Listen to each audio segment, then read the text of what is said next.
आपको मिल गया होगा। अब दूसरी चौपाई पढ़ते हैं कि एक बार भूपति मन माही भई गलान मोरे सुतनाही।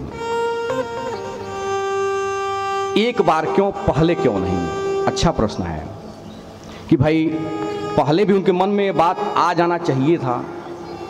देखिए, एक तो गोस्वामी जी की बड़ी विलक्षण शैली है। गोस्वामी जी संवाद के ग्रंथ की रचना किए हैं, वो विवाद नहीं चाहते। और यदि वो बताने लगे कि कौन सी घटना किस कालखंड के किस समय पर हुई है, तो लोग फिर आप बुद्धि लगाने लगेंगे कि भाई इतना समय पहले। अभी तो वाल्मीकि रामायण पर चर्चा होने लगता है कि भाई 5000 वर्ष पहले लिखा गया, कि कब लिखा गया, कैसे त्रेता में। तमाम बुद्धिवादी लोग अपना बुद्धि प्रयोग करते हैं। उसका एक चौपाई में पूज्यपाद ने उत्तर दे दिया है कि राम अतर्क बुद्धिमन वाणी। भगवान राम तर्कों से परे हैं, तर्क मत करिए। पहले दिन या दूसरे दिन सती वाले प्रसंग में भी इस बात की चर्चा की गई। तो कोई कालखंड नहीं बताते हैं पूज्यपाद गोस्वामी तुलसीदास जी महाराज। वो सिंपली जहां भी समय की बात आती है तो बहुत आराम से और सहजता से कह देते हैं एक बार, एक बार। मानस जी में एक बार शब्द का प्रयोग कुल 28 बार हुआ है, यदि मैंने ठीक ठीक देखा है तो। बाकी हुआ होगा तो जरा सा आप देखिए, इससे अधिक या कम होगा तो मुझे बताइएगा, सूचित करिएगा। बालकांड में ही 12 बार एक बार शब्द आया है। जैसे जब भगवान शंकर कथा सुनने जाते हैं सती जी के साथ दंडकारण्य में, तो वहाँ भी चौपाई लिखते हैं कि एक बार त्रेता जुग माही और शंभु गए कुंभज ऋषि पाही। एक बार, समय नहीं बताया किस सन, किस कालखंड में, किस कल्प में ना। जब माघ में लोग स्नान करने आते हैं तो वहां भी उन्होंने कह दिया एक बार भरी मकर नहाए। किस सन में नहाए नहीं बताया। मान लीजिए एक बार कभी हुआ होगा, मान लीजिए।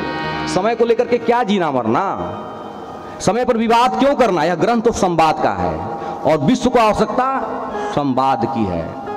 हम विवाद में पड़े हुए हैं और विवाद का समाधान संवाद है।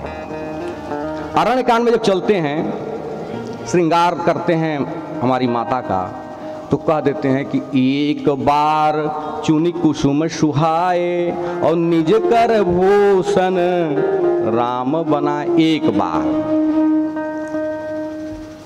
तो अच्छा, जब महाराज को पुत्र भगवान आए हैं तो वाल्मीकि रामायण के अनुसार, मानस में कहीं नहीं आया है, वाल्मीकि रामायण के अनुसार उनकी आयु 60,000 वर्ष की हो चुकी है। ये वाल्मीकि रामायण में आया है। जब महर्षि विश्वामित्र आते हैं मांगने के लिए, वो श्लोक में आपके लिए लिख के ले आया हूं, तो महाराज दशरथ कहते हैं कि षष्टिर्वर्ष सहस्त्राणि जातस्य मम कौशिकः। वाल्मीकि रामायण के बालकांड के 20वें सर्ग का 10वां श्लोक है ये, कि प्रभु 60,000 वर्ष मेरे बीत चुके, अब मेरे घर राम आए हैं, आप इनको मत मानिए।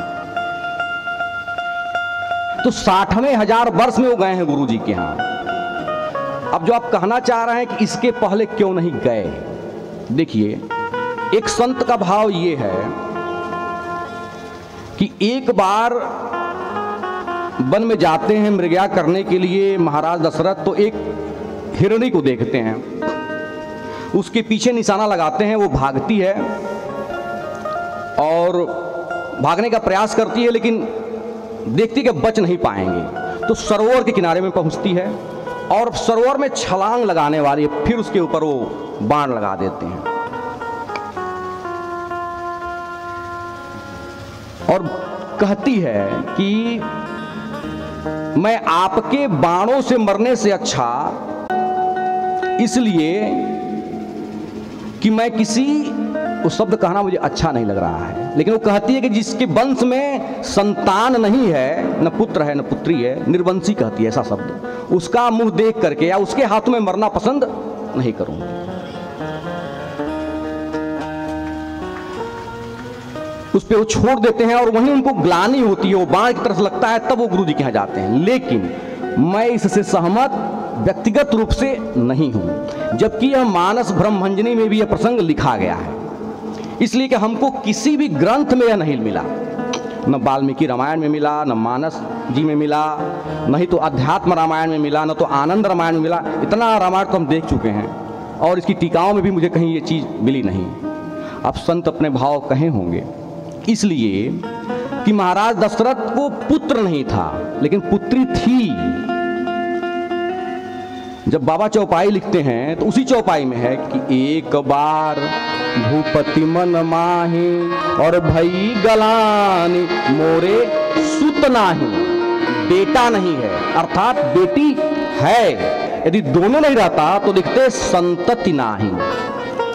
उनकी एक बेटी है, उनका नाम है शांता, शांति नाम की उनकी पुत्री है। चर्चा क्यों नहीं आती है, इसके पीछे कथा यह है कि उनके मित्र हैं राजा रोमपाद, अंग देश के राजा हैं।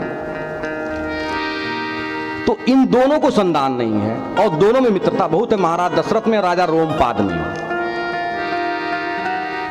तो अब इनके तो 3 रानियां, राजा रोमपाद से इन्होंने वचन दे दिया कि जो मेरी पहली संतान होगी वो हम आपको देंगे।